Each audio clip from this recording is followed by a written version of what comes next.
Hello students, हम कर रहे थे लिबर्टी। लास्ट सेशन में हमने किया काइंड्स ऑफ लिबर्टी। आज हम करेंगे सेफ गार्ड्स ऑफ लिबर्टी। इसका मीनिंग क्या है? जब हम सेफ गार्ड्स ऑफ लिबर्टी कहते हैं, हम चाहते हैं एक इंसान को लिबर्टी मिलनी चाहिए। लिबर्टी उसका राइट है। अगर लिबर्टी मिलेगी तो वो अपने आप को डिवेल्प कर पाएगा। लेकिन लिबर्टी को मेंटेन करना इजी है? क्या एक देश में सरकार ऐसा काम कर रही है जिससे उसकी लिबर्टी सेफ रहे? तो आज हम उन्हीं सेफ गार्ड्स की बात कर रहे हैं जिसकी वजह से एक इंसान को लिबर्टी मिल सकती है। अगर लिबर्टी है तो उसके लिए नेसेसरी कंडीशंस क्या हैं जिस वजह से एक इंसान को लिबर्टी मिली है? तो हम उनको कहते हैं सेफ गार्ड्स ऑफ लिबर्टी, जिस वजह से एक इंसान की लिबर्टी मेंटेन रहती है। तो इसके कुछ पॉइंट्स हैं जिस वजह से एक इंसान की लिबर्टी मेंटेन रहेगी। वो पॉइंट्स क्या हैं? First one is internal vigilance. Internal vigilance का मीनिंग क्या है? अगर मुझे लिबर्टी चाहिए, फर्स्ट ऑफ ऑल मुझ में खुद में अवेयरनेस होनी चाहिए लिबर्टी के लिए, तभी लिबर्टी का फायदा है, तभी मुझे लिबर्टी मिलेगी। अगर मुझे खुद ही अवेयरनेस नहीं है लिबर्टी क्या है, कैसे मिलेगी, किस टाइप की लिबर्टी हो सकती है, तो मैं सरकार से डिमांड क्या करूंगी? डिमांड तो तभी होगी अगर मुझे अवेयरनेस हो। अगर मैं चाहती हूँ कि मुझे लिबर्टी मिलनी चाहिए तो लिबर्टी के लिए पहले लोगों को अवेयर होना पड़ेगा कि उनके राइट्स क्या हैं, उनको किस पॉइंट पर कहां पर लिबर्टी मिली है। हर एक चीज के लिए सरकार अपने आप कुछ नहीं देगी, लोगों को खुद डिमांड करनी पड़ेगी, तब जाके लिबर्टी मिलती है। तो फर्स्ट कंडीशन ही यही है कि पहले तो हम सभी खुद ही अवेयर हो। अगर आम लोग अवेयर होंगे तभी जाकर लिबर्टी मिल पाएगी। Number 2, democratic government. लिबर्टी हम सबको चाहिए ताकि हम अपनी ओवरऑल डेवलपमेंट कर सके, लेकिन ये पॉसिबल कहाँ है? अगर सरकार कौन सी होगी? डेमोक्रेटिक होगी। डेमोक्रेसी में ही लिबर्टी मिलती है। डेमोक्रेसी में हम मान के चलते हैं वी ऑल आर इक्वल। ना ही कोई मीन्स ऑफ प्रोडक्शन का ऑनर है, सभी मीन्स ऑफ प्रोडक्शन सोसाइटी के हैं। सोसाइटी किसके लिए? हम लोगों के वेलफेयर के लिए। इसीलिए हम मान रहे हैं डेमोक्रेसी सबसे अच्छी गवर्नमेंट होती है। डेमोक्रेसी में लोगों के ऊपर रूल कौन करते हैं? वो खुद ही रूल करते हैं। रूलर कोई डिफरेंट नहीं है, कोई अलग से नहीं आएगा, जिसको लोग चुनेंगे वो ही रूलर होगा। इट मीन्स क्या है? रूलर लोगों में ही बना है कोई। तो लिबर्टी डेमोक्रेसी में एंजॉय की जाती है, ना कि डिक्टेटरशिप में एंजॉय की जाती है। Third one is cooperation between the people and the government. Liberty के लिए जरूरत है कि लोगों में और गवर्नमेंट में आपस में कोऑपरेशन होना चाहिए। हमें लिबर्टी प्रोवाइड कौन दे करता है? हमें लिबर्टी प्रोवाइड करवाता है हमारा देश की स्टेट। तो जरूरत है कि लोग जो भी स्टेट के लॉ हैं उन लॉ को माने। अगर हम लॉ को मानेंगे तभी तो स्टेट हमारी लिबर्टी को प्रोटेक्ट करेगा। इसीलिए लोगों में एंड स्टेट में कोऑपरेशन की फीलिंग होनी चाहिए। अगर कोऑपरेशन होगा तभी जाकर डेवलपमेंट होगी। Next is fundamental rights. Fundamental rights भी लिबर्टी को इंश्योर करते हैं। अगर मुझे राइट मिला है, राइट किस में लिखा जाए? कॉन्स्टिट्यूशन के अकॉर्डिंग मिले तो वो राइट मेरे फंडामेंटल राइट्स बन जाते हैं। अगर फंडामेंटल राइट है तो इसके लिए मुझे सरकार लिबर्टी प्रोवाइड कराएगी ही कराएगी, क्योंकि हम ये मान के चलते हैं कि हमारी स्टेट सॉवरेन है। अगर वो सॉवरेन है, वो अपनी विल को कैसे फुलफिल करती है? By the way of government. And government अपनी सारी पावर कहां से लेते हैं? कॉन्स्टिट्यूशन से। अगर सरकार को कॉन्स्टिट्यूशन से पावर्स मिलती हैं तो एक इंसान को तो भी राइट मिलते हैं, उस स्टेट में रहने वाले लोगों को भी कुछ फ्रीडम्स मिली हैं, राइट्स मिले हैं, तो ये कॉन्स्टिट्यूशनल राइट हो गई। जिस वजह से हम अपनी लिबर्टी को इंश्योर कर पाते हैं। तो अगर एक देश में, स्टेट में फंडामेंटल राइट्स होंगे तो उसकी लिबर्टी ज्यादा होगी। Next is separation of power. Government के 3 ऑर्गन्स हैं, लेजिस्लेचर, एग्जीक्यूटिव एंड जुडिशरी। ये तीनों डिफरेंट वर्क करते हैं, जो आपस में मिलकर काम करती हैं, लेकिन इनके पावर्स, इनके फंक्शन डिफरेंट होंगे। अगर एक ही पर्सन सारे काम करेगा तो वो क्या बन जाएगा, डिक्टेटर बन जाएगा। इसीलिए जरूरत है कि जितने भी ऑर्गन्स है सभी अपना अपना काम करें। इस तरह से हर एक पर्सन, हर एक ऑर्गेनाइजेशन अपने फ्रेमवर्क में काम करेगी। अगर अपने फ्रेमवर्क में ही ऑपरेट करेगी तो वो आम लोगों की लिबर्टी के साथ कोई भी खिलवाड़ नहीं कर पाएगी। इसलिए जरूरत है सेपरेशन ऑफ पावर की, कि हमारे ऑर्गन आपस में मिलकर तो काम करें, लेकिन एक पर्सन के पास सारी पावर्स नहीं होनी चाहिए। Next is independent judiciary. ये तो सबसे इंपॉर्टेंट है।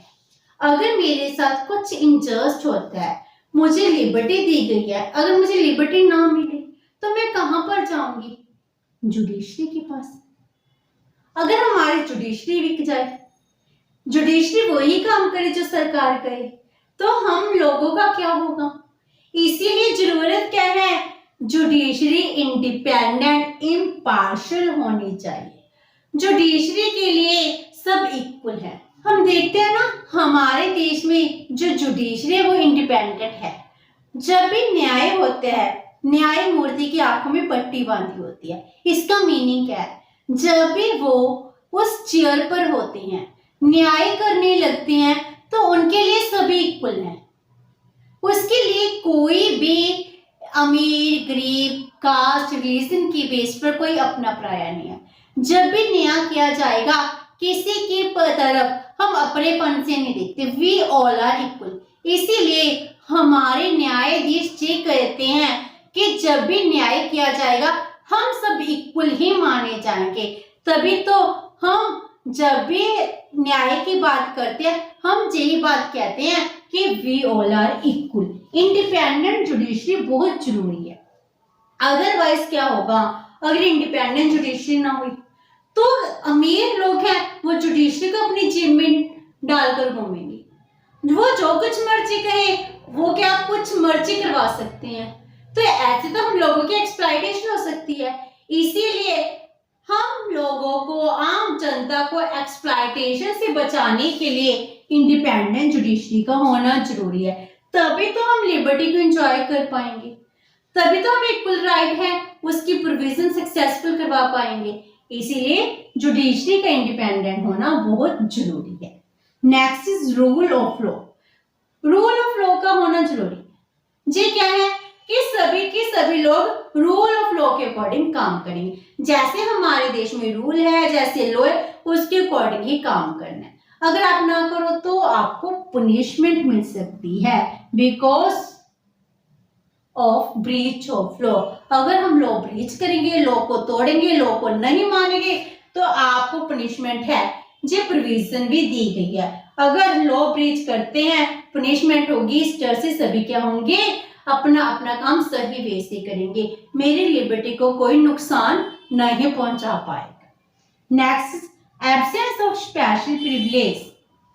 ये बहुत जरूरी है कि स्पेशल प्रिविलेज ना दी जाए किसी पर्सन को। स्पेशल प्रिविलेज, हम जब इक्वल हैं in the eyes of law, we all are equal, तो प्रिविलेज किस बात की, कास्ट के नाम पर, रिलीजन के नाम पर, सोशल इकोनॉमिक स्टेटस के बेस पर कोई रिच पर्सन है, इस बेस पर उसको स्पेशल प्रिविलेज देना सही है।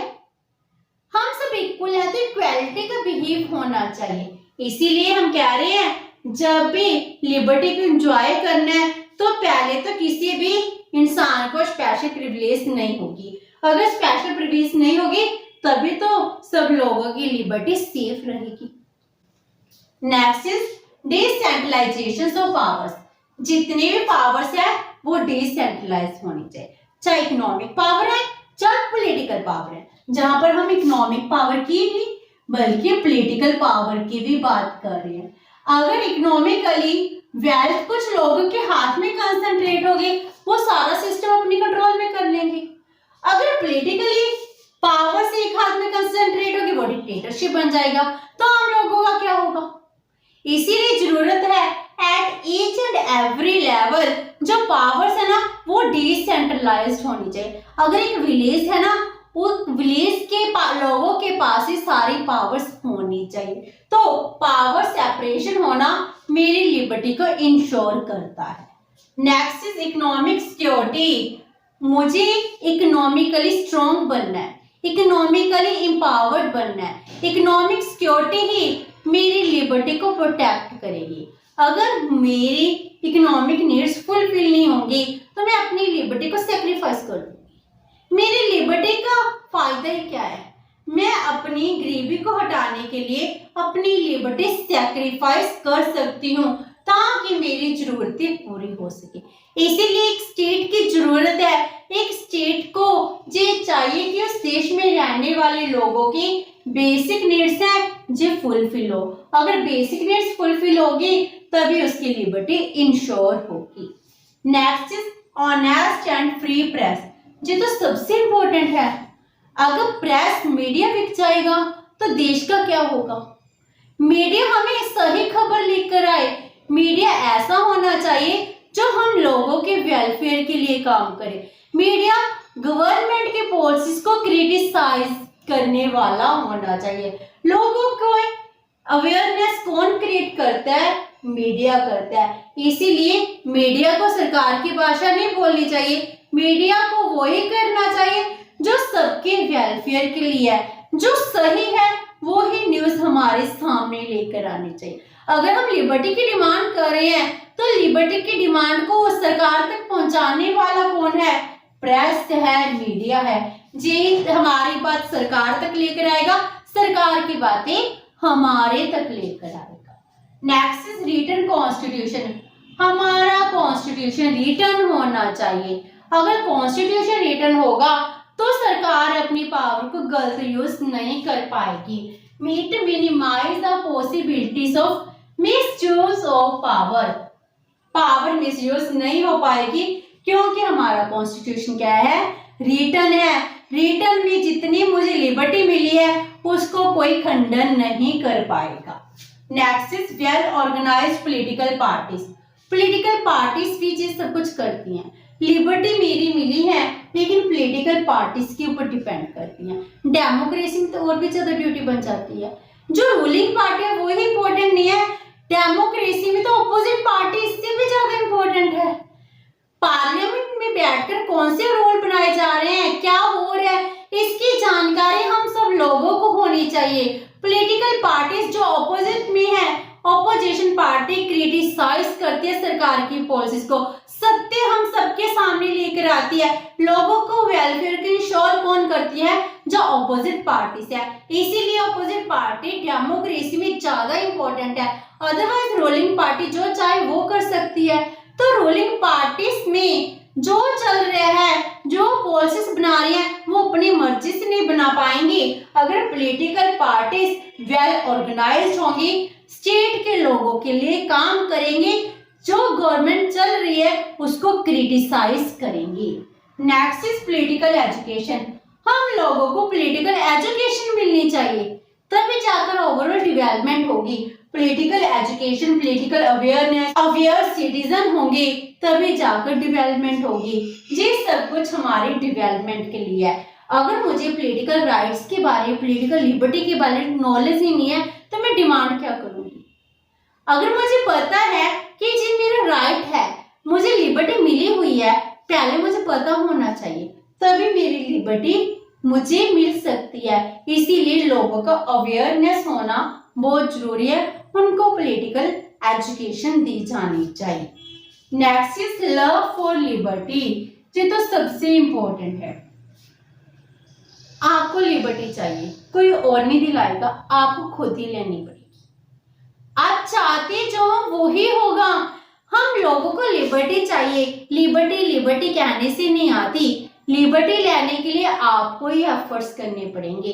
आप लिबर्टी चाहते हो, मन से चाहते हो, तभी लिबर्टी मिलती है। सो अगर लोग चाहें तभी लिबर्टी प्रोटेक्ट हो सकती है।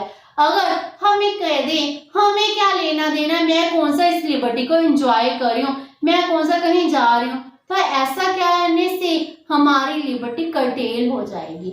लोगों को खुद ही कुछ ना कुछ करना होगा ताकि सरकार उनकी लिबर्टी को कर्टेल ना कर पाए। तो अगर लोग लिबरल होंगे, वो अपनी लिबर्टी को प्रेफर करेंगे, इंपॉर्टेंस देंगे, तभी जाकर स्टेट उनकी बात मानेगी।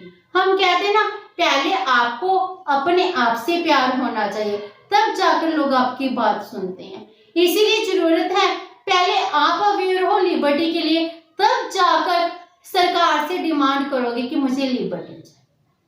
तो लिबर्टी के लिए ये कुछ कंडीशंस हैं जिसके ऊपर लिबर्टी बेस्ड है। अगर ये कंडीशंस फुलफिल होंगी तभी एक देश में लोगों को लिबर्टी मिलेगी। लिबर्टी के लिए जिस बेसिक कंडीशंस बन गई, सेफ गार्ड्स बन गए, तब जाकर लोगों की ओवरऑल डेवलपमेंट होती है। हम कहने को ये कह देते हैं जो डेवलप्ड कंट्री उनमें बहुत लिबर्टी है। एक्चुअली वो लोग अवेयर हैं तभी तो उनको लिबर्टी है। अगर वो अवेयर ना हो तो उनको लिबर्टी कहाँ से मिलेगी? लिबर्टी के लिए जरूरी है कि अवेयरनेस होना, लोग खुद ही डिमांड कर रहे हो कि मुझे लिबर्टी चाहिए, तब जाकर हमारी लिबर्टी सेफ रहेगी। तो ये थे सेफ गार्ड्स ऑफ लिबर्टी।